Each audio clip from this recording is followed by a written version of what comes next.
The probation is denied. The defendant is sentenced to the Department of Correction for the term prescribed by law, life without the possibility of parole. That sentence to be enhanced by 25 years to life. He left a trail of evidence between the murder scene and where he was ultimately located, hiding in someone's backyard in Lamont.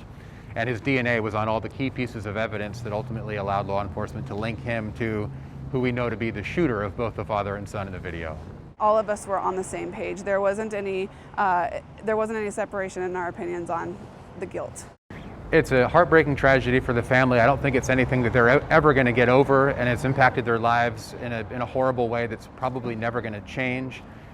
There is some degree of closure knowing that Mr. Hammond is never going to get out and have an opportunity to do this to another family, but they're still in an incredible amount of pain.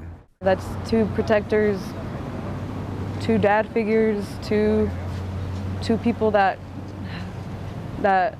kept us like alive, you know? You broke my family. My dad and brother are gone, and you showed no remorse. And you lied throughout trial. You don't deserve freedom because you robbed my family of two people in one day and 1 second. Do you know what you did to all of us? You traumatized them. You took my mom's son. I could never see my mom smile like she used to. You took away my dad, who never gave up on his family. He always worked hard for us to give us a better life than he ever had. When I heard that my father-in-law was shot, I started driving there. I didn't know my husband was in the store yet.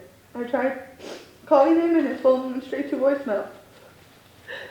I still didn't put two and two together that he was in there with his dad. As I'm on my way there, I get another call that my husband was shot. I asked if he was okay, and the woman on the other end of the phone said no, that he had died.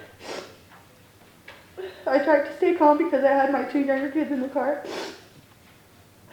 but I just started screaming. I feared something happening to my family every single day since that day.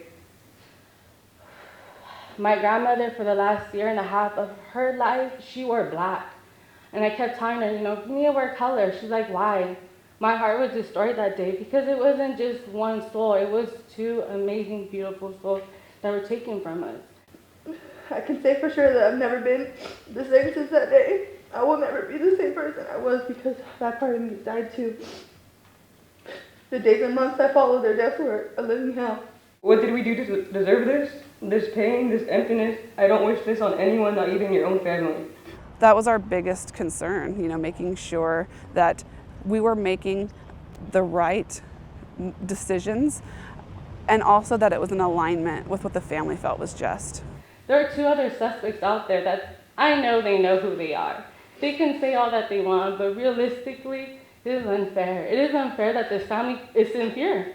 How are we not in fear that two people are still out there? Who knows if they're not committing the same crime? I think the police have an idea, but because it's an ongoing investigation, I can't comment on it, but I know they're still actively pursuing the two outstanding suspects. We saw some humanity in Darnell when certain people had come to testify, when he showed some emotion throughout the trial.